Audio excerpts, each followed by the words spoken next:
হ্যাঁ, তুই ঠিকই দেখছিস। এই প্রশ্নগুলোকে যদি তুই শুরু থেকে শেষ পর্যন্ত করে নিতে পারিস, মাধ্যমিক ভৌত বিজ্ঞানে জৈব রসায়ন তুই A to Z অ্যাটেম্প্ট করে আসবি এবং ভৌত বিজ্ঞানে তোর ফুল মার্কস পাওয়ার রাস্তাটাকে আরো পরিষ্কার করে নিতে পারবি। ধামাকা শুরু করা যাক। হ্যালো এন্ড ওয়েলকাম সবাইকে আমার ইউটিউব চ্যানেল অ্যাডভেঞ্চার একাডেমির আরো একটা নতুন ভিডিওতে। আমি তোমাদের মেন্টর সৈকত দাস। তোরা প্রত্যেকে জানিস আমরা যা করানোর ছিল সব একদম A to Z কমপ্লিট করে দিয়েছি। এমসিকিউ থেকে শুরু করে ভিএসএকিউ, এসএকিউ থেকে শুরু করে কয়েকটা এলএকিউ দেওয়া, প্রত্যেকটা চ্যাপ্টারের ওয়ান শট করানো, কুইক রিক্যাপ করানো, পকেট ধামাকা করানো, সমস্ত কিছু। তারপরেও এই 20খানা করে কোয়েশ্চেনের সেট আমি নিয়ে আসছি তোদের জন্য বিফোর মাধ্যমিক, যাতে তোরা মাধ্যমিক ওই লাস্ট মোমেন্ট কাঁপানোটা জারি রাখতে পারিস। লাস্ট মান্থে যাতে রিভিশনটা একদম প্রপার ওয়েতে হতে পারে। খেয়াল রাখবি এই কোয়েশ্চেনগুলোর সাথে তোরা এতদিন যেগুলো পড়েছিস সেইগুলোকেও তোকে পড়তে হবে। এগুলো মোস্ট ইম্পর্টেন্ট কোয়েশ্চেন, যেগুলো তোকে লাস্ট মোমেন্টে দেখে যেতেই হবে। বাকি समझदारों के लिए इशारा ही काफी है। প্রথম প্রশ্ন দেখা যাক। দেখ, রূপান্তর করতে বলেছে ইথিলিন থেকে ইথেন। একটা কথা বলি শোন, আমি নিচে তোকে 3খানা ভিডিওর লিংক পেস্ট করে দেবো। আমি একটা জিনিস তোকে বলছি, এই ভিডিওগুলো অনেকে পরীক্ষার আগের দিন দেখবে, সেই জন্য আমি আননেসেসারিলি ভিডিওগুলোকে বড় করতে চাইছি না। আমি যেগুলোকে বহুবার করে করিয়ে দিয়েছি, বারবার করে বিভিন্ন ভিডিওতে করিয়ে দিয়েছি, উইদিন 14 মিনিটস জৈব রসায়নের সব বিক্রিয়া আমি করিয়ে দিয়েছি, সেই ভিডিওগুলোকে আমি নিচে পেস্ট করলাম। যদি এখনো কারোর এই প্রশ্নগুলোতে সমস্যা থাকে, বেশিক্ষণ নয়, 2 ঘন্টার জন্য বসিস, 3টে ভিডিওকে দেখে নিস, জৈব রসায়ন তুই হাতে এমনি করে যেমনি করে কাগজ মুঠো করিস অমনি করে মুঠো করে নিতে পারবি। দেখ, ইথিলিন থেকে ইথেন প্রত্যেকেই তোরা জানিস। আজকে যদি আমি তোকে বলি ethylene, CH2 double bond CH2 হয়ে যাবে। তোকে এখান থেকে ইথেন প্রিপেয়ার করতে বলেছে, মানে তোকে হাইড্রোজিনেশন বিক্রিয়া করতে হবে। আমরা জানি ইথিলিনের 2খানা জুট বিক্রিয়া আমাদেরকে পড়তে হয়েছে। আর এখানটায় কি দিয়ে দিতে হবে দাদা? নিকেল হাইড্রোজেন তোকে বিক্রিয়া করাতে বহুবার করে বলেছিলাম, 250 ডিগ্রি সেন্টিগ্রেড, গল্প শেষ হয়ে যাবে। দাদা এটা তো সেই বিশ্বকর্মা ঠাকুরের ছাঁচ দিয়ে কার্তিক ঠাকুর তৈরি করার বিক্রিয়াটা না? আমি বললাম একদম। এই দেখ, এটা হচ্ছে বিশ্বকর্মা ঠাকুর। বিশ্বকর্মা ঠাকুরের মুখটা আর কার্তিক ঠাকুরের মুখটা দেখবি হুবহু সেম হয়, জাস্ট পার্থক্যটা কোথায়? বিশ্বকর্মা ঠাকুরের পেছনে থাকে হাতি আর কার্তিক ঠাকুরের পেছনে থাকে ময়ূর। এই দুটোই পার্থক্য, খেয়াল করে দেখবি। এই হচ্ছে বিশ্বকর্মা ঠাকুর। আর এই যে তুই 2খানা বন্ড দেখছিস, এর মধ্যে একটা সিগমা আছে, একটা পাই আছে। তোদেরকে বহুবার আমি শিখিয়েছি, এগুলো 11-এ গিয়ে বন্ডিং চ্যাপ্টারের মধ্যে শেখাবো কেমিস্ট্রিতে। এই পাই বন্ডটা খুব খুব খুব খুব খুব উইক হয় এবং পাই বন্ড সহজে ব্রেক করে যায় কোনো একটা জুট বিক্রিয়ার সময়। পাই বন্ড যখনই ব্রেক করে যায় 2খানা সিগমা বন্ড তৈরি হয়। তাহলে খেয়াল করে দেখ, CH2 সিঙ্গেল বন্ড CH2 থেকে গেল, কারণ একটা বন্ড ব্রেক করলে একটা বন্ড তো রয়েছে। এবার একটা পাই বন্ড ব্রেক করেছে, যখন 2টো সিগমা তৈরি হবে, কোথায় কোথায় তৈরি হবে দাদা? বললাম এই একটা কার্বনে হবে, এই একটা কার্বনে হবে। দেখ, যে 2টো কার্বনের মাঝে পাই বন্ডটা ছিল, সেই প্রত্যেকটা কার্বনে একটা একটা করে সিগমা তৈরি হয়ে গেল। সেই 2টো সিগমাতে কে জুড়বে? যার জন্য বন্ডটা ভেঙেছিল, মানে 2টো হাইড্রোজেন জুড়ে যাবে, গল্প শেষ। তাহলে দেখ, ইথিলিন থেকে ইথেন তৈরি হয়ে গেল। আমি বললাম একদম। এইবার একটুখানি মন দিয়ে শুনে নে, খুব ভালো করে শুনে নে। দেখ, এখানটাতেও CH2 ছিল, মধ্যখানে কি বন্ড ছিল জানার দরকার নেই, CH2 ছিল। এখানেও দেখ CH2টাই আছে, জাস্ট একটা বন্ড ব্রেক করেছে, মানে হাতিটাকে সরিয়ে দিয়েছি, তার পরিবর্তে 2খানা নতুন হাইড্রোজেন 2খানা নতুন বন্ডের মধ্যে সে যুক্ত হয়ে গেছে, মানে ময়ূর যুক্ত হয়ে গেছে। মানে মূল গঠন কাঠামোটা কিন্তু সেমই আছে। এই জন্য এই বিক্রিয়াগুলোকে জুট বিক্রিয়া বলে, যেখানে জাস্ট একটা বন্ড ভেঙে 2টো নতুন বন্ড তৈরি হয়, মূল কাঠামোটা কিন্তু সেম থাকে। হলো গল্প শেষ। বলেছে কোন পরীক্ষার দ্বারা কোন যৌগে কার্বক্সিলিক অ্যাসিড ফাংশনাল গ্রুপের অস্তিত্ব জানা যায়? বহুবার করে শিখিয়েছি। সোডিয়াম বাইকার্বনেট NaH CO3, এইটার দ্বারা যদি তুই কোনো অ্যাসিডের বিক্রিয়া করাস বা এটার সাথে যদি কোনো অ্যাসিডের বিক্রিয়া করিয়ে দিস, তাহলে কার্বন ডাই অক্সাইডের বুদবুদ বেরোয় ভাই। যদি ওটা অ্যাসিড হয়েই থাকে তাহলে কার্বন ডাই অক্সাইড বেরোবেই, আর যদি কার্বন ডাই অক্সাইড না বেরোয় তাহলে মাথায় রাখবি ওটা অ্যাসিড ছিলই না। এর মাধ্যমে তুই একটা অ্যাসিড ফাংশনাল গ্রুপকে চিনতে পারিস। তুই বলবি দাদা কিভাবে হয় একটুখানি দেখিয়ে দাও। দেখ, ধর আমি একটা নর্মাল অ্যাসিডিক অ্যাসিডকে নিলাম, আমি এর সঙ্গে আমি তোকে যেটা বললাম সোডিয়াম হাইড্রোজেন কার্বনেট বা সোডিয়াম বাইকার্বনেট, সেটাকে মিশিয়ে দিলাম। এটা তোরা অ্যাসিডিক অ্যাসিডের রাসায়নিক ধর্মের মধ্যেও দেখেছিস। যখন এই বিক্রিয়াটা হবে, কিভাবে হবে দাদা? আমি বললাম ভালো করে মন দিয়ে শোন। CO3 যেখানেই দেখবি, মনে রাখবি সেটা কার্বন ডাই অক্সাইড আর অক্সিজেনে বিয়োজিত হয়ে যায়। সোডিয়াম একটা অত্যন্ত ইলেকট্রোপজিটিভ এলিমেন্ট, সে কোনোদিনও অক্সিজেনের পাশে হাইড্রোজেনকে বসতে দেবে না, ও খুব হিংসা করবে, কারণ অক্সিজেন তীব্র তড়িৎ ঋণাত্মক আর সোডিয়াম তীব্র তড়িৎ ধনাত্মক। বলবে আমি ওর সঙ্গী, তুই কে রে হাইড্রোজেন, তুই সর এখান থেকে। ও হাইড্রোজেনকে সরিয়ে দিয়ে এই জায়গায় এসে নিজে বসবে। তাহলে যদি বসে তাহলে প্রোডাক্ট কি হয়ে যাবে, CH3COONA হয়ে গেল। দাদা এই একটা হাইড্রোজেন কেটে পড়বে, এই একটা হাইড্রোজেন মধ্যখানে আছে, এই একটা অক্সিজেন তৈরি হয়েছে, তাহলে দুটো হাইড্রোজেন একটা অক্সিজেন তৈরি হয়ে গেল জল, ভেরি গুড। আর এই কার্বন ডাইঅক্সাইড যেটা CO3 থেকে তৈরি হয়েছিল সেটা কোথায় যাবে, মানে সেটা নদীর ধারে গিয়ে কিনলের বদলে জল খাবে না রে ভাই, তাকে তো তোকে এখানে লিখতে হবে। ওই CO2টাই তো বুদবুদ বুদবুদ বুদবুদ হয়ে হয়ে হয়ে হয়ে বেরোবে, যেটা দিয়ে তুই শনাক্ত করতে পারবি যে হ্যাঁ তুই যার সাথে বিক্রিয়াটা করছিলি সে একটা অ্যাসিড ছিল। যদি অ্যাসিড সে থাকে তবেই কার্বন ডাই অক্সাইড বুদবুদটা বেরোবে, যদি কার্বন ডাই অক্সাইড বুদবুদ না বেরোয় তাহলে মাথায় রাখবে তুমি ভুল জায়গায় তীর মেরে দিয়েছো। ঠিক আছে, গল্প শেষ। গাঢ় সালফিউরিক অ্যাসিড সহযোগী ইথানলকে উত্তপ্ত করলে কি ঘটে সমীকরণ সহ লেখো। এসব প্রশ্ন করাবোই না, এইসব প্রশ্ন আমি আর করাবোই না, যাক একবার করিয়ে দিচ্ছি, 3 নম্বর প্রশ্ন তো, কিন্তু এরপর থেকে এই ধরনের রিপিটেড কোয়েশ্চেন আমি আর করাবো না। মনে রাখবে একটা কথা, তুমি যদি পারফেক্ট ভ্যালু আন্ডারস্ট্যান্ড করতে চাও কোন একটা সাবজেক্টের, তাহলে রিপিটেড টাইম সেই কোয়েশ্চেন্স গুলোকে তোমার করে খোঁড়া লাভ নেই। তোমার যদি মনে হয় তোমার এগুলো হয়ে গেছে, তুমি এগুলোকে খুব র্যাপিড স্পিডের মধ্যে দেখে নাও, তবে হ্যাঁ এর লাস্টের দিকে খুব ভালো ভালো প্রশ্ন আছে যেগুলো টেস্ট পেপারের মধ্যে ইদানিং কালে দিচ্ছে। ঠিক আছে, খেয়াল করবে। আমি ধরো বলছি ইথানল আছে CH3 CH2 OH হয়েছে, গাঢ় সালফিউরিক অ্যাসিড 170 ডিগ্রি সেন্টিগ্রেড তাপমাত্রা। কি শিখিয়েছিলাম এখান থেকে, গাঢ় সালফিউরিক অ্যাসিড নিরুদন বিক্রিয়া ঘটায়। নিরুদন মানে জল বেরিয়ে যাবে। জল বেরিয়ে যাবে কি করে দাদা, এই কার্বন থেকে OH বেরিয়ে যাবে, পাশের কার্বন থেকে হাইড্রোজেন বেরিয়ে যাবে, গল্প শেষ হয়ে গেল। তাহলে এখান থেকে হাইড্রোজেন, এখান থেকে OH হয়ে গেল, গল্প শেষ, জল বেরিয়ে গেল। তাহলে জল যখনই বেরিয়ে যাচ্ছে দাদা, দুটো বন্ড কিন্তু ব্রেক করছে। আমি বললাম কি কি বন্ড রে ভাই, একটা হাইড্রোজেনের সঙ্গে একটা OH এর সঙ্গে। আচ্ছা দুটো সিগমা বন্ড ব্রেক করলে একটা পাই তৈরি হয়। দাদা কার কার মাঝে পাই হবে, আমি বললাম এই দুটো কার্বনের মাঝেই হবে। তাহলে একটা কার্বন দেখো হাইড্রোজেন বেরিয়ে গিয়ে CH2 পড়ে আছে, আর একটা কার্বন থেকে দেখো OH বেরিয়ে গিয়ে সেখানেও CH2 পড়ে আছে। তাহলে CH2 ডাবল বন্ড CH2 অনেক সময় এটা রূপান্তর করতেও দিতে পারে, যে এটা থেকে এটা রূপান্তর করো, একই কোশ্চেন একই অ্যান্সার। তারপরে বলেছে পার্থক্য নিরূপণ করো, সম্পৃক্ত অসম্পৃক্ত হাইড্রোকার্বনের মধ্যে পার্থক্য। এটার সাথে আমি একটা অল্টারনেট কোশ্চেন দিয়েছি, সেম টাইপের কোশ্চেন, যে C2H6 কে সম্পৃক্ত হাইড্রোকার্বন বলা হয় কিন্তু C2H4 কে অসম্পৃক্ত হাইড্রোকার্বন বলা হয় কেন। দেখ এই বিষয়টাকে লিখতে জানতে হবে তোদেরকে। আমি ধামাকা ব্যাচের মধ্যে এগুলোকে যখন আমাদের মক টেস্টের কোশ্চেন ডিসকাশন হচ্ছে বা আগেও যখন কোশ্চেন ডিসকাশন করেছি এগুলো সব বলে দিয়েছিলাম। দেখ খেয়াল করবি, প্রথমেই আমরা C2H6 কে অ্যানালিসিস করব। আমি দেখতে পাচ্ছি C2H6 এমনি ধরনের গঠন সংকেত যুক্ত, CnH2n+2, আর C2H4 কে অ্যানালিসিস করব। আমি দেখতে পাচ্ছি C2H4 এর গঠন সংকেত এমনি CnH2n। তোরা প্রত্যেকেই জানিস CnH2n+2 একটা সম্পৃক্ত হাইড্রোকার্বনকে দর্শায়। সম্পৃক্ত হাইড্রোকার্বন মানে যেখানে কার্বনের সাথে কার্বনের অথবা কার্বনের সাথে হাইড্রোজেনের কেবলমাত্র সিগমা বন্ড অর্থাৎ সিঙ্গেল বন্ড থাকে। একদম একদম। আর দাদা C2H4 একটা CnH2n গঠন সংকেত বিশিষ্ট হাইড্রোকার্বন, যেটা অ্যালকিনকে প্রদর্শন করছে। অ্যালকিন মানে সেখানে ডাবল বন্ড থাকবেই। এগুলোকে আবার কেউ বন্ড ভাবিস না ভাই, এগুলো হচ্ছে এই সিমিলার চিহ্ন আর কি। তার মানে অ্যালকিন মানে যেখানে একটা ডাবল বন্ড থাকবেই, আর ডাবল বন্ড থাকা মানে একটা সিগমা আছে একটা পাই আছে, আর পাই বন্ড উপস্থিতি মানেই অসম্পৃক্ততা রয়েছে, গল্প শেষ। তার মানে এইটা প্রথম গঠন সংকেত দিয়ে প্রথম আমি বলতে পারি যে তারা আলাদা, একটা সম্পৃক্ত একটা অসম্পৃক্ত। 2 নম্বর, আমি যদি হাইড্রোজেনেশন বিক্রিয়া করি মানে হাইড্রোজেনের সঙ্গে যদি বিক্রিয়া করাই, আমি দেখতে পাবো C2H6 হাইড্রোজেনের সঙ্গে কোনো বিক্রিয়াই করবে না। কারণটা কি, হাইড্রোজেনের সঙ্গে বিক্রিয়া করার জন্য ওর তো পাই বন্ড থাকতে হবে, পাই বন্ডটা ভেঙে দুটো সিগমা হবে, জুট বিক্রিয়া তবে তো হবে, কিন্তু এখানে তো কোনো পাই বন্ড নেই দাদা, তার মানে হাইড্রোজেনেশন বিক্রিয়া হবে না। কিন্তু C2H4 অনুরূপ হাইড্রোজেনের সঙ্গে বিক্রিয়া অনুঘটকের উপস্থিতিতে হাইড্রোজেনেশন বিক্রিয়া করে ফেলবে। তার মানে জুট বিক্রিয়ার রেসপেক্টে আমরা বলে দিতে পারি যে এ সম্পৃক্ত এ অসম্পৃক্ত, কারণ অসম্পৃক্ততেই পাই বন্ড থাকে, পাই বন্ড থাকলেই হাইড্রোজেনেশন ব্রোমিনেশন বিক্রিয়া হবে। 3 নম্বর রিঅ্যাকশন সেম তুই যেটা শুনলি, ব্রোমিনেশন রিঅ্যাকশন। ব্রোমিনেশন বিক্রিয়া ব্রোমিন CCl4 দিয়ে রিঅ্যাকশন করে দাও, করলে তুমি দেখতে পাবে C2H6 কোনো সাড়া দেবে না, কিন্তু অনুরূপভাবে বিক্রিয়া কন্ডিশনে C2H4 খুব সুন্দর করে সাড়া দিয়ে দেবে এবং এই কম্পাউন্ডটা তৈরি করবে CH2 CH2। এগুলো সব তোদের জানা, এখানটায় বি আর এখানটায় বি আর, কম্পাউন্ডটার নাম নিচে কমেন্ট সেকশনে যেন জল জল করতে দেখি আমি।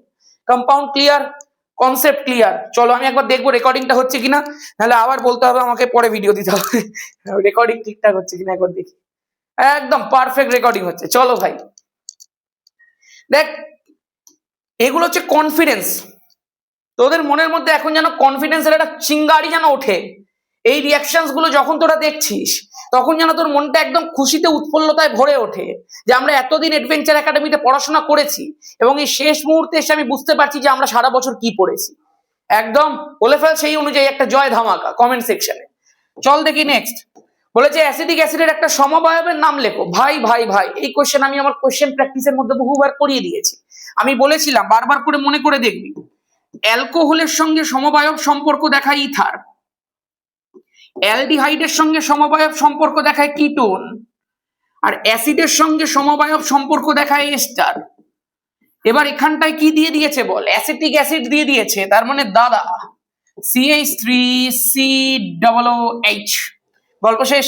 এবার যদি আমাকে সমবায়ব দেখাতে বলে তাহলে আমি এটা এস্টার কম্পাউন্ড করবো। কেমনি এস্টার হবে? নাও দিস ইজ দ্য এস্টার।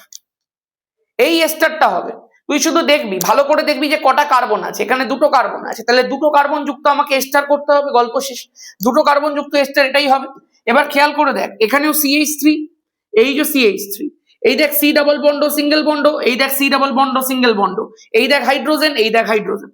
শুধু তফাৎটা কোথায় আছে? তফাৎটা হচ্ছে এখানে অক্সিজেনের সঙ্গে কার্বন অ্যাটাচ আছে, এখানে অক্সিজেনের সাথে হাইড্রোজেন অ্যাটাচ আছে। শুধু কার্বন CH3টাকে এদিকে আর হাইড্রোজেনটাকে এদিকে নিয়ে চলে আয়, গল্প শেষ হয়ে যাবে। এটার নাম কি দাদা? এখানটায় আছে দেখ মিথাইল গ্রুপ, আর এইটা হচ্ছে একটা ফরমেট গ্রুপ। ফরমেট গ্রুপ মানে এটা ফর্মিক অ্যাসিড থেকে এসছে। H C double bond single bond H যদি বসতো তাহলে এটা ফর্মিক অ্যাসিড হয়ে যেত, কিন্তু তার পরিবর্তে CH3 এসছে, এই জন্য নাম হচ্ছে মিথাইল ফরমেট এস্টার। ক্লিয়ার? তরল বা গ্যাসীয় ব্রোমিনের সঙ্গে অ্যাসিটিলিনের বিক্রিয়া লেখো। আর পড়বো না এইসব জিনিস, আর আমি করতে পারবো না এইসব জিনিস। তোরা প্রত্যেকে জানিস কি করে কম্পাউন্ড লিখতে হয়, কি করে নাম লিখতে হয়, আমি সেটাও শিখিয়ে দিয়েছি। একদম ক্লিয়ার, একদম ক্লিয়ার। প্রত্যেকে দেখবি নিচে, যারা যারা জানিস না, নিচে 3টে লিঙ্ক পেস্ট করা আছে, গিয়ে প্রত্যেকে এই ক্লাসটার পরে ভিডিও 3টেকে পর পর দেখে নে। পুরো জৈব রসায়ন একদম পকেটে। তার মধ্যে প্রথম ভিডিওটা তো আমার ধামাকা ব্যাচের ভিডিও। সমগণীয় শ্রেণীর দুটি বৈশিষ্ট্য উল্লেখ করো। তোরা প্রত্যেকে জানিস সমগণীয় শ্রেণীর ক্ষেত্রে যেহেতু মূল ফাংশনাল গ্রুপটা সেম থাকে, কার্যকরী মূলকটা যেহেতু সেম থাকে, সেই কারণে তাদের ধর্মগুলো সিমিলার হয়। মিথের আছে আরেকটা বৈশিষ্ট্য বলতে বলেছে 2 নম্বর। সমগণীয় শ্রেণীতে লোয়ার সমগণ থেকে উচ্চতর সমগণ, মানে নিম্নতর সমগণ থেকে উচ্চতর সমগণে যাওয়ার সময় মিথিলিন গ্রুপ যুক্ত হয় CH2, অর্থাৎ আণবিক ভর 14 একক বৃদ্ধি পায়। যেহেতু 14 কোনো একক হবে না, ওই জন্য আমরা অ্যাটমিক মাস ইউনিট লিখে দেবো, ইউ লিখে দেবো। 14 ইউ বৃদ্ধি পায়, ঠিক আছে। মিথেনের সঙ্গে ক্লোরিনের প্রতিস্থাপন বিক্রিয়াটি লেখো। আমি আর লিখবো না, তবে খেয়াল করবি এই বিক্রিয়ার মধ্যে প্রত্যেকটা ধাপে উৎপন্ন কম্পাউন্ডের নাম জিজ্ঞাসা করতে পারে। যেমন প্রথম ধাপে মিথাইল ক্লোরাইড, দ্বিতীয় ধাপে মিথিলিন ক্লোরাইড, 3 নম্বর ধাপে ক্লোরোফর্ম, আর 4 নম্বর ধাপে কার্বন টেট্রাক্লোরাইড, ঠিক আছে। কতগুলো HCl ইউজ হয় সেগুলো জিজ্ঞাসা করতে পারে। কত নম্বর ধাপে কে রিয়াকশন করে সেটাও জিজ্ঞাসা করতে পারে। লাল বর্ণের ব্রোমিন দ্রবণের মধ্যে দিয়ে ইথিলিন গ্যাস চালনা করলে কি ঘটে, সমীকরণ সহ লেখো। বলতে হবে রে? আর একদমই বলতে হবে না। ব্রোমিন দ্রবণের সঙ্গে ইথিলিন জুট বিক্রিয়া লিখতে বলেছে ভাই, আর কিচ্ছু নতুন নয়। খেয়াল রাখবি ব্রোমিন দ্রবণের মধ্যে দিয়ে যখন ইথিলিন চালনা করবি তখন কিন্তু লাল বর্ণের ব্রোমিন দ্রবণটা বর্ণহীন হয়ে যাবে। এটার মাধ্যমেই জানা যায় যে রিয়াকশনটা কমপ্লিট হয়ে গেছে। আরেকটা বিষয় জেনে রাখ, এই যে প্রথমে হাইড্রোজেনেশন বিক্রিয়াটা দেখলি না, এই যে হাইড্রোজেনেশন বিক্রিয়াটা দেখলি না, এই বিক্রিয়াটাকে স্যাভেটিয়ার স্যান্ডারেন বিক্রিয়া বলা হয়ে থাকে। যখন 11 কেমিস্ট্রিতে হাইড্রোকার্বন চ্যাপ্টার পড়াবো সেকেন্ড সেমিস্টারে, তখন এই বিষয়গুলোকে সব তোকে শিখিয়ে দেওয়া হবে। এগুলো সব 11 কেমিস্ট্রিতে আছে, ঠিক আছে। চলো, আর যারা জিজ্ঞাসা করিস 11 কেমিস্ট্রি কবে থেকে শুরু হবে, তোদের মাধ্যমিকের পরেই শুরু হবে। ফেব্রুয়ারি মাসে বলে দেবো, মার্চ থেকে হয়তো শুরু করবো, ঠিক আছে। চলো, হয়ে গেছে। কৃত্রিম জৈব ভঙ্গুর পলিমারের নাম লেখো। বলতে হবে রে ভাই, PGA হবে, পলিগ্লাইকোলিক অ্যাসিড বা বায়োপল হতে পারে, তাই না, পলিহাইড্রোবিউটার। নেক্সট, অ্যাসিটিলিন গ্যাসকে পৃথক ভাবে র্যানি নিকেল অনুঘটক। র্যানি নিকেল কিন্তু একটা বিশেষ ধরনের অনুঘটক, তুই আপাতত নিকেলের মতোই ওটাকে ভাবতে পারিস, বাট ওটা অ্যাকচুয়ালি অ্যালুমিনিয়াম দিয়ে আরো সুন্দরভাবে নিখুঁতভাবে তৈরি করা হয়, চূর্ণ করে করে তৈরি করা হয়, এবং এর অনুঘটন ক্ষমতা নর্মাল নিকেলের থেকে বেশি। র্যানি নিকেল অনুঘটক এবং লিন্ডলার অনুঘটক দ্বারা বিজারিত করলে কি ঘটে, রাসায়নিক সমীকরণ সহ লেখো। দেখ, যদি র্যানি নিকেল অনুঘটক দিয়ে করি তাহলে অ্যাসিটিলিন প্রথমে ইথিলিন হবে, তারপরে অনুঘটকের প্রেজেন্সে সেটা ইথেন হয়ে যাবে। হাইড্রোজিনেশন যেমনি নর্মাল সেমনি এটা বলতে চেয়েছে। লিন্ডলার অনুঘটক দিয়ে যদি করি তাহলে প্রত্যেকেই তোরা জানিস অ্যাসিটিলিনটা ইথিলিনের মধ্যে যাবে, তারপরে অনুঘটক বিষের কারণে অনুঘটকটাকে খেয়ে ফেলার কারণে তারপরে আর রিয়াকশন প্রসিড করবে না, মানে অ্যাসিটিলিনটা ইথিলিন ধাপের মধ্যেই থেমে যাবে। ঠিক আছে, ওই যে নিচে উপায় আছে 3টে লিঙ্ক, প্রত্যেকটি একটি করে উদাহরণ দাও। জৈব বিশ্লেষ্য পলিমার, জৈব বিশ্লেষ্য পলিমার কি হতে পারে ভাই? প্রোটিন হতে পারে, প্রোটিন একটা জৈব বিশ্লেষ্য পলিমার। জৈব অবিশ্লেষ্য পলিমার কি হতে পারে ভাই? পিভিসি হতে পারে জৈব অবিশ্লেষ্য পলিমার। আর পুনর্ব্যবহারযোগ্য পলিমার, এই পুনর্ব্যবহারযোগ্য পলিমারটা কিন্তু তোরা অনেকে জানিস না, এটার নাম হচ্ছে নাইলন 2 নাইলন 6। নাইলন 2 নাইলন 6 একটা পুনর্ব্যবহারযোগ্য পলিমার। আচ্ছা, কোনো একটা পলিমার পুনর্ব্যবহারযোগ্য কি পুনর্ব্যবহারযোগ্য নয় সেটা বুঝবো কি করে? দেখ, থার্মোপ্লাস্টিক আর থার্মোসেটিং বলে দুটো পলিমার আছে। থার্মোপ্লাস্টিক মানে হচ্ছে তুই ধর একটা জিনিস তৈরি করে নিলি ওই পলিমারটা দিয়ে, তুই সেটাকে আবার হিট কর, সেটা আবার একটা মন্ডে পরিণত হয়ে যাবে, তুই সেটাকে আবার রিশেপ করে নতুন একটা কিছু তৈরি করতে পারিস। মানে তার আকৃতিকে বারবার তাপ দিয়ে নতুন নতুন নতুন নতুন আকৃতিতে পরিণত করা যায়, এদেরকে বলে পুনর্ব্যবহারযোগ্য পলিমার। আর কিছু থার্মোসেটিং পলিমার আছে, মানে যাদেরকে যদি তুই একবার কোনো একটা শেপ দিয়ে দিস তুই সেটাকে আর চেঞ্জ করতে পারবি না তাপ দিয়ে। ব্যাপারটা বুঝলাম, ওদেরকে থার্মোসেটিং পলিমার, ওরা কিন্তু পুনর্ব্যবহারযোগ্য নয়। মিথেনের সঙ্গে অক্সিজেনের বিক্রিয়া লেখো। ভালো প্রশ্ন দিয়েছে, এটা আগে হয়তো আমি করাইনি, আমি এখানে করিয়ে দিচ্ছি, যদি এটা খুব সহজ। মিথেনের সঙ্গে অক্সিজেন সবসময় খেয়াল রাখবি, যে কোনো হাইড্রোকার্বনের সঙ্গে যখন অক্সিজেনের বিক্রিয়া হয় মাত্র দুটো যৌগ তৈরি হয়, একটা কার্বন ডাই অক্সাইড আর একটা জল, এবং তার সঙ্গে উৎপন্ন হয় প্রচুর পরিমাণে শক্তি। যে কোনো হাইড্রোকার্বন দিক মাত্র দুটো যৌগই তৈরি হবে, কার্বন ডাই অক্সাইড আর জল। এবার ব্যালেন্স কর, 4টে হাইড্রোজেন মানে সামনে একটা 2, দুটো অক্সিজেন 2 কমপ্লিট হয়ে গেছে, এখানে একটা 2 দিয়ে দে, গল্প শেষ। দেখ তো ব্যালেন্স করে নি, কার্বন একটা, হাইড্রোজেন 4টে, অক্সিজেন 4টে, ঠিক আছে, হয়ে গেছে। এবং এই বিক্রিয়াটার গুরুত্ব কি আছে, এখানে দেখ প্রচুর পরিমাণে এনার্জি তৈরি হয়, এবং এই বিক্রিয়ার মাধ্যমে মিথেনকে একটা এনার্জি সোর্স, জ্বালানির একটা উৎস রূপে ইউজ করা যায়। জৈব অজৈব যৌগের দুটি পার্থক্য লেখো, এইসব প্রশ্ন তোদেরকে করতে হবে না। জৈব যৌগগুলোর মধ্যে দেখবি কার্বন ম্যান্ডেটরি, অজৈব যৌগের ক্ষেত্রে সেরকম কোনো বিষয় নয়। জৈব যৌগগুলো মেনলি সমযোজী, অজৈব যৌগগুলো 2 প্রকারেরই হতে পারে। জৈব যৌগের দেখবি স্ফুটনাঙ্ক গলনাঙ্ক একটু কম হয়, অজৈব যৌগের ক্ষেত্রে একটু বেশি হয়। জৈব যৌগগুলো দেখবি জলের মধ্যে দ্রবীভূত হয় না, অ্যালকোহল বেনজিন জাতীয় দ্রাবকের মধ্যে দ্রবীভূত হয়, কিন্তু অজৈব যৌগগুলো জলের মধ্যে দ্রবীভূত হয় ধ্রুবীয় দ্রাবকে। ইথাইল অ্যালকোহলের বৈশিষ্ট্য লেখো। প্রথম বৈশিষ্ট্য, এই সব এগুলো শিখিয়ে দিয়েছিলাম, মনে আছে তো ভাই? সোডিয়ামের সঙ্গে বিক্রিয়া, সোডিয়াম ইথক্সাইড, মনে করে দেখ, যারা যারা পড়ে নিয়েছিস এগুলো শুনলেই তাদের মনে পড়ে যাবে। দ্বিতীয় কি শিখিয়েছিলাম? নিরুদন বিক্রিয়া, গাঢ় সালফিউরিক অ্যাসিড 170 ইথিলিন। 3 নম্বর গাঢ় সালফিউরিক অ্যাসিড 140 আন্তঃআণবিক নিরুদন, ইথার যৌগ তৈরি হবে, তাই না? ডাই ইথাইল ইথার, মনে আছে তো? এই যে C2H5OH, গাঢ় সালফিউরিক অ্যাসিড।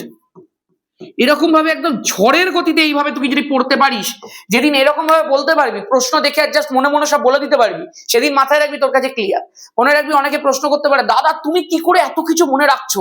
দেখ ভাই, তুই 7টা সাবজেক্ট পড়ছিস, আর আমি মাত্র 3টে ক্লাস পড়াই, 10, 11 আর 12, এবং সেখানেও আমি খুব কনসেন্ট্রেটেড পড়াই। মানে 10-এ only physical science, 11, 12 only chemistry. এবং তুই খেয়াল করে দেখ, এই 3টে জিনিসকে নিয়ে আমি এত বছর ধরে পড়ে আছি, তাহলে স্বাভাবিক না এগুলোতে আমি যদি না পারি সেটা অস্বাভাবিক বিষয়। ব্যাপারটা বুঝতে পারলি? সেই কারণে ডিমোটিভেটেড হবে না। যারা এখন পারছো না, মনে রাখবে তুমি পড়লেই পারবে। একটা মানুষ পারছে মানে তুমিও পড়লে পারবে। হ্যাঁ, কারোর সময় 3 ঘন্টা লাগতে পারে, তোমার 7 ঘন্টা লাগবে, কিন্তু তুমি তোমার বন্ধুর থেকে কম নয়। তোমার যে বন্ধু ফার্স্ট বয় হচ্ছে, আর হয় প্রচুর ক্যাপাসিটি আছে, সে হয় প্রচুর পড়তে পারে, আর তোমার মনে হচ্ছে তুমি কেন পারছো না, কারণ তুমি চেষ্টাই করছো না। আবার অনেকে বলছে, দাদা আমি তো চেষ্টা করছি, আমি তাও পারছি না। আরে তুই ব্যাপারটা বুঝতে পারছিস না।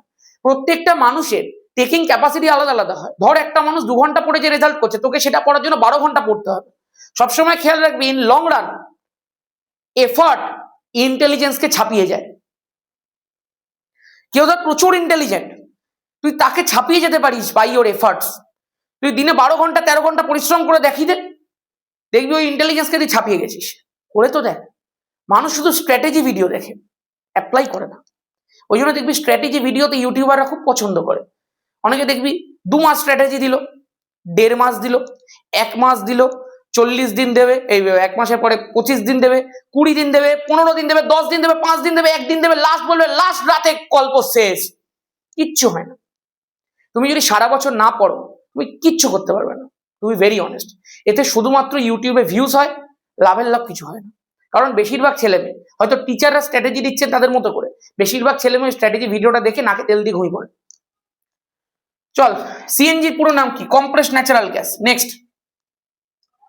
আচ্ছা, এখানে প্রোডাক্টটা লিখে দিয়েছিলাম, এটা প্রোডাক্টটা লিখে দিই। 2 মোলস নিতে হয়। 2 মোলস যখন নেব, CH3 বা এরকম ভাবে লিখি না, C2H5OH, আরেকটা দেখ এরকম ভাবে লিখে দিই, C2H5OH। এবার কি করতে হবে দাদা? নিরুদনই তো হবে এখানে। নিরুদন মানে কি? আন্তঃআণবিক নিরুদন, মানে দুটোর মধ্যে নিরুদন, নিজের ভেতরে নয়। কারো সালফিউরিক অ্যাসিড 170 দিলে কেবলমাত্র একটা ইথাইল অ্যালকোহলের ভেতরে নিরুদন হচ্ছিল, সেটা ছিল অন্তঃআণবিক নিরুদন। আর এটা হবে আন্তঃআণবিক নিরুদন, মানে দুটো ডিফারেন্ট ইথাইল অ্যালকোহলের মধ্যে নিরুদন। কিছুই না, নিরুদন মানে জল বেরিয়ে যাবে। হয়ে গেল, H2 বের করে দে। তাহলে কি প্রোডাক্ট থাকলো? C2H5, এখানটা থাকলো O, এখানটা থাকলো C2H5। এটা হয়ে গেল একটা ইথার কম্পাউন্ড, নাম কি? Die ethyl ether. ক্লিয়ার? চলো, আর এগুলোর আইউপিএসি নামও আমি আইউপিএসি নেমিং এর ভিডিওটার মধ্যে দিয়ে দিয়েছি।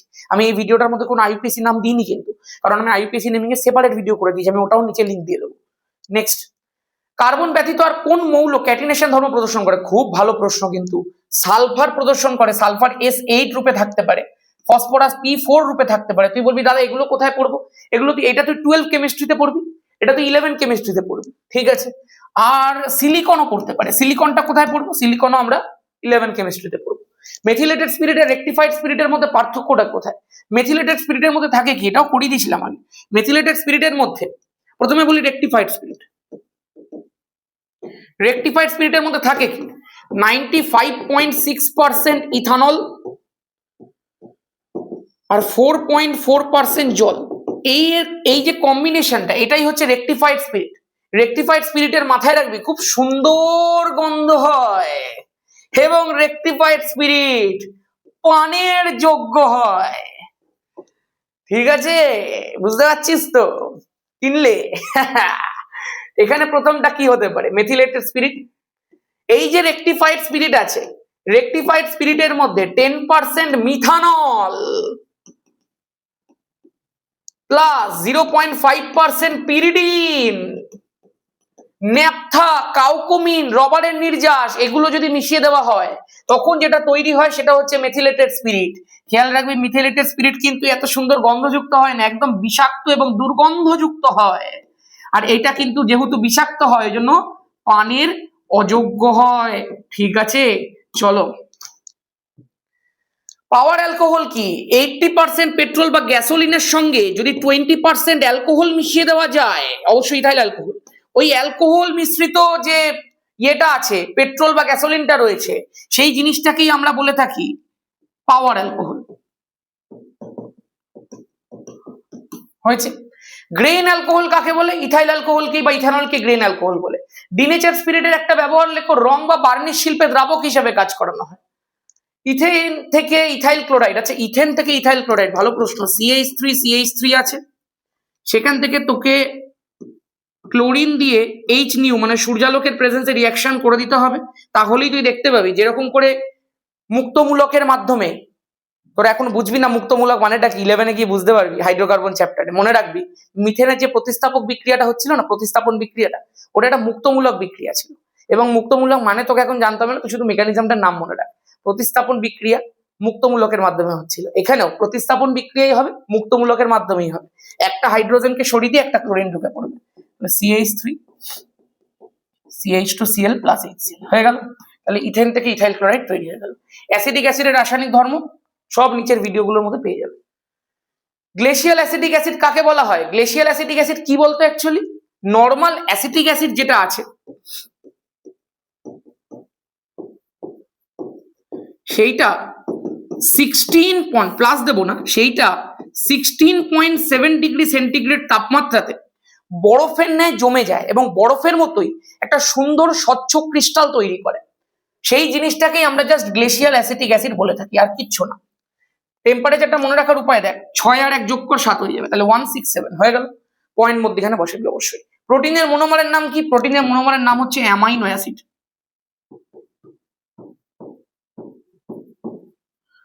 একটি বায়োডিগ্রেডেবল প্রাকৃতিক পলিমারের নাম লেখো, এই নিচে কমেন্ট করো। 2 থেকে 5% অ্যাসিটিক অ্যাসিডের জলীয় দ্রবণকে কি বলে? ভিনিগার বলা হয়। মাস্টার্ড গ্যাস প্রস্তুতিতে কোন জৈব গ্যাস ব্যবহার করা হয়? ইথিলিন ব্যবহার করা হয়। মিথেনকে মার্স গ্যাস বলা হয় কেন? কারণ মার্সি বা কর্দমাক্ত জলাভূমি, পচা জলাভূমি থেকে মিথেন গ্যাস তৈরি হয় বলে একে মার্স গ্যাস বলা হয় থাকে। ওই ল্যান্ডটাকে মার্সি ল্যান্ডস বলে, ওই জলাভূমি, পচা জলাভূমিগুলোকে মার্সি ল্যান্ড বলা হয়। কার্বাইড বাতিতে কোন গ্যাস ব্যবহার করা হয়? অ্যাসিটিলিন গ্যাস ব্যবহার করা হয়। নেক্সট, টেফলন আর পিভিসির মনোমারের নাম এবং তাদের ব্যবহার। টেফলন পলিটেট্রাফ্লুরোইথিলিন, যেহেতু ওর মনোমার টেট্রাফ্লুরোইথিলিন। পিভিসি যেহেতু পলিভিনাইল ক্লোরাইড, ওর মনোমার ভিনাইল ক্লোরাইড। ঠিক আছে, পুরো সংকেত সমেত করিয়ে দিয়েছি ভিডিওগুলোর মধ্যে। কার্বন ব্ল্যাক ছাপার কালি টায়ারের মধ্যে ব্যবহার করা হয়, তাই না? অ্যাসিটিলিন প্রস্তুতিতে প্রারম্ভিক দ্রব্য কি কি? অ্যাসিটিলিন প্রস্তুতির জন্য ক্যালসিয়াম কার্বাইডের মধ্যে জল মেশানো হয়। ক্যালসিয়াম কার্বাইডের মধ্যে যখনই তুই জল মেশাবি, তুই দেখতে পাচ্ছিস এখান থেকে H2 আর এখান থেকে C2 একসাথে যুক্ত হলো, C2H2 তৈরি করলো, এটাই তো তোর অ্যাসিটিলিন। আর এখান থেকে ক্যালসিয়াম, এখান থেকে অক্সিজেন, ক্যালসিয়াম অক্সাইড তৈরি হয়ে যাবে। না, এটাই হচ্ছে অ্যাসিটিলিন প্রস্তুতির বিক্রিয়া। পরীক্ষাগারে এইভাবে অ্যাসিটিলিন প্রস্তুত করা হয়। একটা রূপান্তর দিয়েছে, দেখতে পাচ্ছিস তো, C2H6O। C2H6O মানে কি? কি শিখিয়েছিলাম তোদেরকে? মনে করে দেখ, সব বিদ্যা দিয়ে দিয়েছি ভাই। C2H6O যেটা রয়েছে, অক্সিজেন পার্টটা বাদ দিয়ে বাকিটুকুকে অ্যানালিসিস কর। এই পার্টটুকুকে যদি তুই দেখিস, এর সংকেতটা হচ্ছে CN, H2N+2 এর মতো, তাই না? 2 এর ডবল 4, 4 এর প্লাস 2 6 হয়। তার মানে এইটুকু অক্সিজেন বাদ দিয়ে যে হাইড্রোকার্বন পার্টটা রয়েছে, সেটা যদি অ্যালকেনের মতো হয়, তাহলে আমি তোকে বলেছিলাম এখান থেকে দুটোই সম্ভব, একটা অ্যালকোহল হতে পারে আর একটা ইথার হতে পারে। এখানে তোকে দেখতে হবে এর সঙ্গে অ্যালুমিনা 350 রিয়াকশন করতে বলেছে, তার মানে নিশ্চয়ই এটা অ্যালকোহল। আর দাদা অ্যালকোহল কোনটা? আরে দুটো কার্বন যুক্ত অ্যালকোহল কি হয় রে ভাই? CH3 CH2 OH, গুনে দেখ, C2 3 2 5 1 6 H6O, গল্প শেষ। ঠিক আছে, নিচে সোডিয়ামের সাথে বিক্রিয়া, সোডিয়াম ইথোক্সাইড তৈরি হবে। নেক্সট, এলপিজি সিএনজির প্রধান উপাদান। এলপিজির বিউটেন, সিএনজির মিথেন। সংকেত লেখো 2 মিথাইল বিউটেন। ভাই 2 মিথাইল বিউটেন কি সহজ জিনিস। দেখ, বিউটেন, বিউটেন মানে 4টে কার্বন হবে, তো 4টে কার্বন পরপর দিয়ে দিলাম। যে কোনো দিক থেকে নাম্বারিং করে দিতে পারবি তুই এই ধরনের সিস্টেমে, হয়ে গেল। এবার 2 মিথাইল মানে 2 পজিশনে তুই মিথাইল দিয়ে দে, গল্প শেষ। বাকি সবেতে হাইড্রোজেন জুড়ে দে। এখানে দেখ একটা বন্ড, তার মানে 3টে হাইড্রোজেন। এখানে দেখ 3টে বন্ড হয়ে গেছে, তার মানে আরেকটা হাইড্রোজেন বসবে। এখানে দেখ 2টো বন্ড আছে, তার মানে 2টো হাইড্রোজেন বসবে। এখানে দেখ একটা বন্ড আছে, তার মানে 3টে হাইড্রোজেন বসবে, গল্প শেষ। তাহলে কি সংকেত হয়ে গেল? CH3 CH3 CH2 CH3 হয়ে গেল না? 2 মিথাইল বিউটেন। আইসোপ্রোপাইল ক্লোরাইড, এই আইসোপ্রোপাইল কথাটা কি মন দিয়ে শোন। তোকে যদি আমি বলি প্রোপাইল ক্লোরাইড, এগুলো সব 11 কেমিস্ট্রি যখন শেখাবো দেখবি একদম জল ভাত হয়ে যাবে, এখনো হয়ে গেছে যদিও। প্রোপাইল ক্লোরাইড যেগুলো আছে, এগুলো এত কঠিন প্রশ্ন আগে মাধ্যমিক দিত না, মাধ্যমিকে সিম্পল প্রশ্ন দিত। প্রোপাইল হচ্ছে এইটা, CH3 CH2 CH2 Cl, এটা হচ্ছে প্রোপাইল ক্লোরাইড। যদি তোকে বলে আইসোপ্রোপাইল ক্লোরাইড, আইসো কথাটার মানে হচ্ছে একটা ব্রাঞ্চিং হবে, তার মানে CH3 CHCl CH3। এই যে তুই গ্রুপটা দেখছিস CH3 CH3, যেখানে মধ্যিখানটার মধ্যে ক্লোরিন যুক্ত হয়েছে, তোরা 11-এ যখন কেমিস্ট্রি পড়বি তোকে সব শেখাবো, এটাকে 2 ডিগ্রি কার্বন বলে, এটা 1 ডিগ্রি কার্বন বলে। 1 ডিগ্রি কার্বনের সঙ্গে ক্লোরিন তো নর্মাল প্রোপাইল ক্লোরাইড। 2 ডিগ্রি মানে অন্য দুখানা কার্বনের সঙ্গে অ্যাটাচ, তাহলে 2 ডিগ্রি কার্বনের সাথে ক্লোরিন যখন, এটাকে নাম হচ্ছে আইসোপ্রোপাইল ক্লোরাইড। এই যে সংকেতটা এরকম, দেখতে এরকম হয়, CH3 এর সঙ্গে ক্লোরিন থাকে, এইটা হচ্ছে আইসোপ্রোপাইল ক্লোরাইড। হয়েছে? আমি একবার দেখবো, আবার দেখবো রেকর্ডিং হচ্ছে কিনা। হ্যাঁ, পারফেক্ট হচ্ছে, পারফেক্ট হচ্ছে ভাই। চলো নেক্সট, ইথাইন থেকে প্রোপাইন। আমি একবার একটা ভিডিওতে করে দিয়েছিলাম এটা, আমি তাও একবার করে দিচ্ছি। ইথাইন মানে হচ্ছে এইটা, HC ট্রিপল বন্ড CH। এইটার মধ্যে তোকে প্রথমে দিতে হবে, এটাও পুরো পুরো ক্লাস 11 এর জিনিস, সোডিয়াম, কিন্তু রায়ন মার্টিনের কোনো একটা বইয়ের মধ্যে দিয়েছে, ওই জন্য ছেলেমেয়েরা পাঠায়, ওই জন্য করে দিই। সোডিয়াম লিকুইড অ্যামোনিয়া যখনই তুই দিবি প্রস্তুত হবে এইটা, CNA, এখানটা হয়ে যাবে C-, এখানে হয়ে যাবে Na+, মানে যা সোডিয়ামটাকে ঢুকে পড়লো হাইড্রোজেনটাকে সরিয়ে, আর C- Na+ তৈরি হয়ে গেল। এই যে জিনিসটা রয়েছে, এইটাকে ট্রিট করতে হবে মিথাইল আয়োডাইড দিয়ে। যখনই তুই মিথাইল আয়োডাইড দিয়ে এটাকে ট্রিট করবি, সঙ্গে সঙ্গে তুই দেখতে পাবি সোডিয়াম আর আয়োডিন একসাথে সোডিয়াম আয়োডাইডে বেরোবে, মিথাইলটা এখানে কি ঢুকে পড়বে, তাহলে HC ট্রিপল বন্ড CCH3 হয়ে গেল। এটা হয়ে গেল কি প্রোপাইন, মিথ ইথ প্রোপ, একটা ট্রিপল বন্ড তো প্রোপাইন, আর এর সঙ্গে হয়ে গেল সোডিয়াম আয়োডাইড। তার মানে ইথাইন থেকে প্রথমে সোডিয়াম লিকুইড অ্যামোনিয়া দিলাম, এখানে সোডিয়াম গিয়ে ঢুকে পড়লো, এগুলোর সব নাম আছে, তোকে এখন তো জানতে হবে না, সব 11 হাইড্রোকার্বন শিখিয়ে দেবো। CH3I আছে, CH3 ঢুকে পড়েছে, ঠিক আছে। আচ্ছা তোকে শনাক্ত করতে বলেছে ভাই, প্রথমে বলেছে Br2CCl4 দিয়ে দিয়েছে, তাহলে Br2CCl4 দিয়ে দিলে কি হবে না, CH2 সিঙ্গেল বন্ড থেকে যাবে, এখানে একটা ব্রোমিন, এখানে একটা ব্রোমিন, আবারও 11 এর একটা জিনিস KOH অ্যালকোহল। তুই বলবি দাদা 11 এর জিনিস তো এগুলো দিতে পারে, আর দিয়েছে তো, কি করব, 11 থেকে কপি করছে, আর প্রশ্ন বাকি নেই পর্ষদের কাছে, সব 11 থেকে ঝেপে দিচ্ছে এবার। তবে মনে রাখবি তোরাও অ্যাডভেঞ্চার একাডেমিতে পড়েছিস, এবং ছেলেমেয়েরা বলে কি, যা মানে আমি কি তোকে বলেছি, যা করিয়ে দিয়েছি তার বাইরে তুই কিছু ভাবিস না, আর শুধু এগুলোকে প্র্যাকটিস কর। মাথায় রাখবি আমি যা করিয়ে দিয়েছি তুই যদি করে যাস, there may be a possibility that you will score 100 out of 100, আর যদি তুই এগুলো না করিস there will not be a possibility that you will score 100 out of 100। চল দেখ, অ্যালকোহলিক কেওইজ আছে, তাহলে কি হবে, এখান থেকে HBr বেরিয়ে যাবে। মনে রাখবি অ্যালকোহলিক কেওইজ আর অ্যাকুয়াস কেওইজ দুটো ডিফারেন্ট হয়। আমি তোকে জাস্ট একটা ছোট্ট উদাহরণ দিয়ে প্রথমে আগে জিনিসটা শিখিয়ে দিই, যদি এগুলো 10 লেভেল আমি কেন দিচ্ছি আমি জানি না, তোদেরকে মানে তোদের লেভেলটাই এমন করে দিয়েছে সংসদ বা পর্ষদ থেকে, যেগুলো আমাকে করাতে হচ্ছে। খেয়াল কর, এইটা যেটা আছে ধর, এটার মধ্যে আমি তোকে দিয়ে দিলাম অ্যালকোহলিক কেওইজ, যেগুলো সব 11-12 করাই আমি, তখন কি হয়, ডিহাইড্রোব্রোমিনেশন হয়, মানে এই কার্বন থেকে ব্রোমিন বেরিয়ে যায়, পাশের কার্বন থেকে হাইড্রোজেন বেরিয়ে যায়, তাহলে একটা কার্বন থেকে ব্রোমিন বেরোলো, পাশের কার্বন থেকে হাইড্রোজেন বেরোলো, তাহলে কি তৈরি হবে, CH2 ডাবল বন্ড CH2 তৈরি হবে। এটাকে বলে ডিহাইড্রোব্রোমিনেশন, কারণ হাইড্রোজেন আর ব্রোমিন একসাথে বেরিয়ে যায়। যদি এটার মধ্যে আমি CH3 CH2Br যদি নিয়ে এটার মধ্যে আমি অ্যালকোহলিকের বদলে অ্যাকুয়াস কেওইজ দিয়ে দিতাম, মানে জলীয় কেওইজ বা NaOH দিলেও হবে, তখন এই বিআরটার পরিবর্তে ওইচ চলে আসতো, মানে হয়ে যেত CH3 CH2OH, এইটা প্রোডাক্ট হতো, ঠিক আছে। এগুলো সব ডিফারেন্ট রিয়াকশনস আছে, তোমরা সব আস্তে আস্তে শিখে যাবে।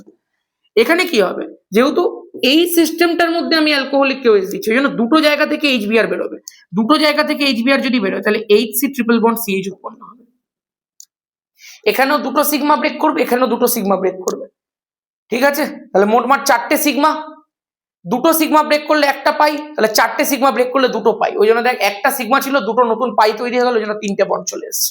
আর যেহেতু দুটো জায়গা থেকে HBr বেরোবে, তাহলে বেরোবে কি -2 HBr, তাহলে এখান থেকে একটা H একটা Br, এখান থেকেও একটা H একটা Br, তাহলে এখানেও পড়ে থাকলে একটা H, তাহলে একটা H, এখানেও পড়ে থাকলে একটা H, তাহলে একটা H হয়ে গেছে।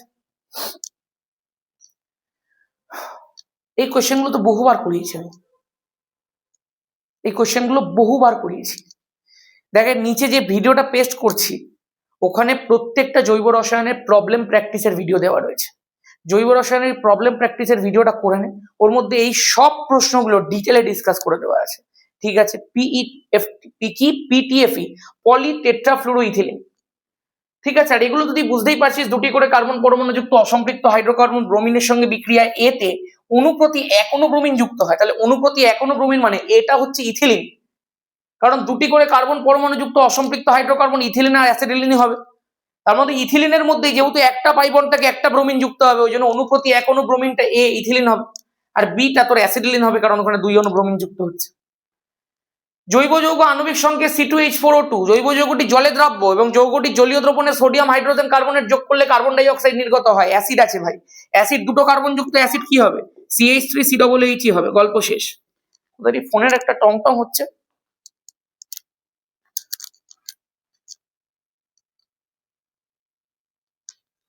সাইলেন্ট করা হয়নি। হ্যাঁ, যেটা বলছিলাম অ্যাসিডিক অ্যাসিডই হবে। এইবার জৈব যৌগটিকে শনাক্ত করলাম, করে নিলাম জৈব যৌগটির সঙ্গে ইথানলের বিক্রিয়ার শর্ত ও সমীকরণ। এই অ্যাসিডিক অ্যাসিডের সঙ্গে ইথানলের বিক্রিয়া বহুবার ধরে শিখিয়েছি, এস্টারিফিকেশন রিঅ্যাকশন, তাই না। C2H5OH যখনই দিবি গাঢ় সালফিউরিক অ্যাসিডের প্রেজেন্সে, এখান থেকে H আর এখান থেকে OH কেটে পড়বে, তাহলে হয়ে গেল CH3COO2H5। এটার নাম কি হয়ে গেল রে ভাই, নাম কি করে বলবো দাদা, এটা দেখ ইথাইল গ্রুপ, আর এটা দেখ অ্যাসিটেট গ্রুপ, অ্যাসিটেট মানে অ্যাসিটিক অ্যাসিড থেকে এসছে, এই জন্য নাম তার ইথাইল অ্যাসিটেট হয়ে গেল, এটা এস্টার।